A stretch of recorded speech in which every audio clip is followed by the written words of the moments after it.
I'm quite sure that you, as an investor, have seen the movements of Netflix in the last couple days, and then you're probably aware of Bill Ackerman's reaction for his hedge fund that he had back in January bought, I believe it was 3.1 million shares.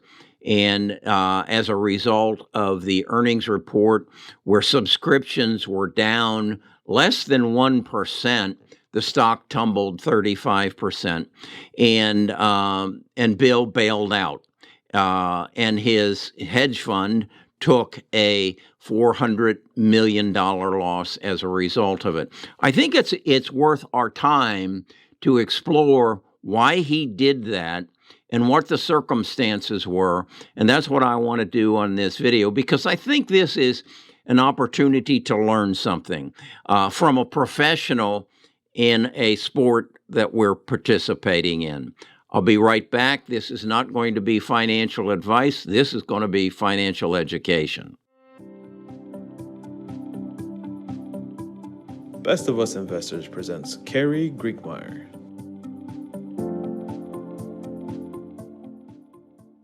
Okay, let's review the situation and let's look at some of the articles, particularly the one back in January where Ackerman took a buy-in. The stock had just taken a dip, and he made a substantial move to buy in. Let's look at that. This is the news of January 26, 2022, as Bill Ackerman, renowned investor of Pershing Square, takes a new position in Netflix. The stock had just tumbled the Thursday before, and so he stepped forward with his hedge fund and took a $1 billion position. Ackerman told investors that the hedge fund management was starting to buy on Friday, and that they now own 3.1 million shares of Netflix, making Pershing that one of the top 20 shareholders. Then just day before yesterday, the stock took a dive after the earnings report, and that was based on the fact that their subscriptions had gone down. That's not hard to understand. We had been in quarantine, and a lot of people were sitting at home and looking for things to do, so they subscribed to Netflix. The other issue in there is that Netflix has a bit of a squirrel hole that people have been crawling through, where if your cousin is a subscriber, you can use his username and get free access to Netflix, and they haven't closed that door. And all in all, as I say, they had a 1% drop while their earnings went up. And here's the news that we saw just in the last couple days. Now, this is the news, April 20th, 2022. Ackerman gives up his Netflix, taking a $400 million loss as shares tumble.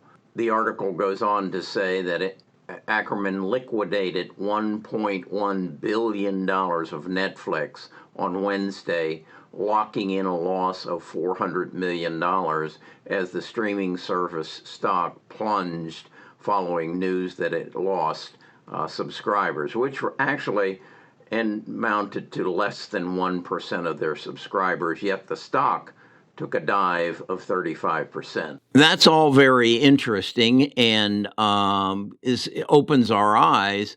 But then I got to thinking, this isn't the only time this has happened, and it's happened to me. More recently, it happened to me with Facebook. Let me show you a chart of Netflix and then give you a comparison to what's happened to Netflix. And then maybe we can just sit down and review that and say, what have we learned from this? And how will this affect our investing in the future? Take a look at this chart. Now I want you to take a look at this chart. This makes the story even more interesting. What I've done is I'm using my trading view to look at the performance of Netflix since the pandemic. And as you can see, and we were all quarantined, and those of us who, or those of you who were not already Netflix fans, they just grew phenomenally. And then, as you can see, as the market turned away from risk and towards safety, fear, it came down. When Ackerman bought was when it dropped from here to here. That's where he bought in at, okay? And so you would look at that and say, that's a good buy. And in fact, it went up 30% in a matter of a week. Genius. This guy is a genius. Then, as you can see, things turned on him. And we have a downturn, a bit of an upcome, and then here we have our earnings report, and the stock dropped some 39%. But really, what's interesting to me about this is that from his high of a week after he bought in, he had a drop of 53% in a matter of, what's that, from February roughly the 4th to the 21st, a 53% drop, as I said, from champ to chump, very quickly. Something else, when I saw this, I thought, I need to get a comparison.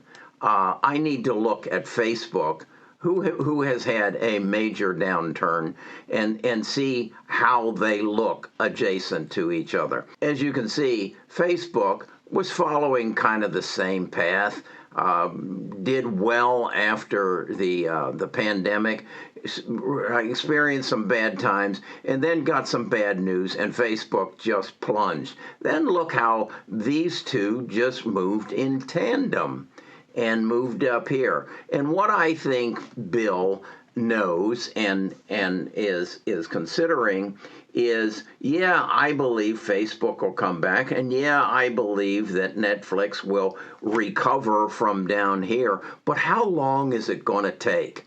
How long will it take for him to recoup his 400 million? And are there opportunities, better opportunities elsewhere? That's what I want to talk about. Okay, I guess the lesson to be learned is when you get hit in the face, do you continue the fight, or do you say, I'm out of here? There's better opportunities elsewhere. And I think that's what Bill Ackerman has decided, is that, yeah, I believe that Netflix is viable. I believe it is a company that is in a very competitive space. I took a tremendous hit. I didn't anticipate. I didn't really understand the effects of the coronavirus, and that there would be this turn back much as. And I think we look at these people and we put them on a pedestal. He should have known that. He saw it happen with Peloton. We've seen it happen with Zoom. There's a unintended consequences of this pandemic, and as a result, there will be adjustments. And certainly, one of those adjustments was Netflix. Yes, streaming is going to remain a part of my life, but I might be more selective on which channels I use, because I don't have the time I had a year ago. So he should have seen that. But then we all should have seen that. And we should have recognized that when things get wrong and out of proportion, that they are going to correct themselves. We've seen this over and over. We saw it in the dot-com bubble. I remember telling my son, secretaries should not be becoming millionaires because of stock options. I remember telling my son that you should not be able to buy a house with bad credit. That's what happened in the subprime crisis.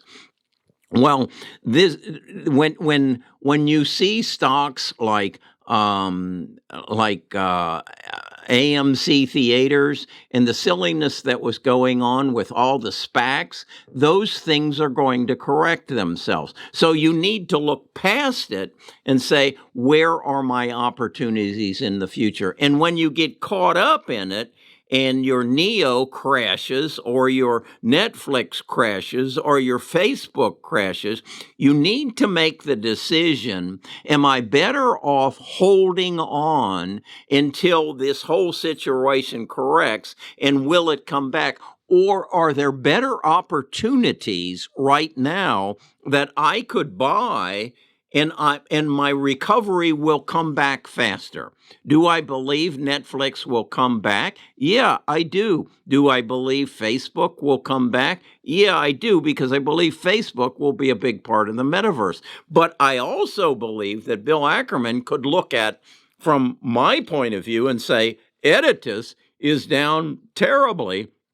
And I believe genome sequencing is going to take a hold, and I can recoup my 400 million there faster than I can recoup it by leaving it in Netflix. And that's what the lesson I feel that I've learned off of this is: cut your losses, particularly if there is an opportunity somewhere else. Unlike Bill Ackman, I don't have an endless supply of money that I can say, okay, I'm just going to hold on to my Netflix. I don't own any Netflix, and wait for it to come back. Or should I take my loss and go find a better opportunity? I just did a video on Open Door. I believe Open Door is in a position to take a very quick opportunity as Wall Street is moving into the single-family home business and buying up single-family homes, whereas Open Door is in the business of selling single-family homes. So I put those two together, and if I'm Bill Ackman, I say I could take my $3.1 billion and put it in Open Door and get a 3x return much quicker than if I leave it in Netflix. And that's the lesson I think that we should learn from what we see there. Again, I look at my life, my situation, and I say, if I'm not learning something every day, I'm losing ground. So when we see things like this, analyze them, understand them. This man is smarter than you and I are. He has proven that because he's made more money, even though his hair is whiter than mine, and maybe that's because he's under a lot of pressure, but he's younger than me. He's still made more money than I have over the last 10, 15 years. So I should learn from him, even when he gets kicked in the face, like he just has. We should learn from them and not throw our hands up and say, there's no way to make money in this stock market, because there's nothing further than from the truth. We as American citizens have an opportunity to put our money on the table and invest in people that are smarter than us. And even then, when they make mistakes, learn from them. I'll never forget, Jeff Bezos says, we make mistakes, but we do it fast. In other words, when we recognize the mistake, we bail out and move on to the next opportunity. That's exactly what Bill Ackman has done. And congratulations for Bill Ackman for having the guts to pull his big boy pants up and say, I just got snookered. I didn't see it coming. I should have known that it was an inflated price because of the most important event that has happened in my life, and that is the coronavirus. It has affected the whole world. So now, Bill, I screwed up on that one. Where can I make it up? I think it's in Editus. I think it's in CRISPR. I think it's in Illumina, Bill. But that's just my opinion. You got a smarter team than me, but I'm not so sure. I've got a tribe. I've got a tribe of people who feed me information. Homer sends me letters every day. Watch this video, Carrie. Understand this stock. Drew just sent me from one of the gurus a synopsis of who are the 6 best stocks to invest in 5G. And I'll share that with my tribe because I learn from other people. Learn from Bill Ackman. He just gave you a lesson in life. I'll talk to you more about this and other opportunities in the future. Got to go get the phone.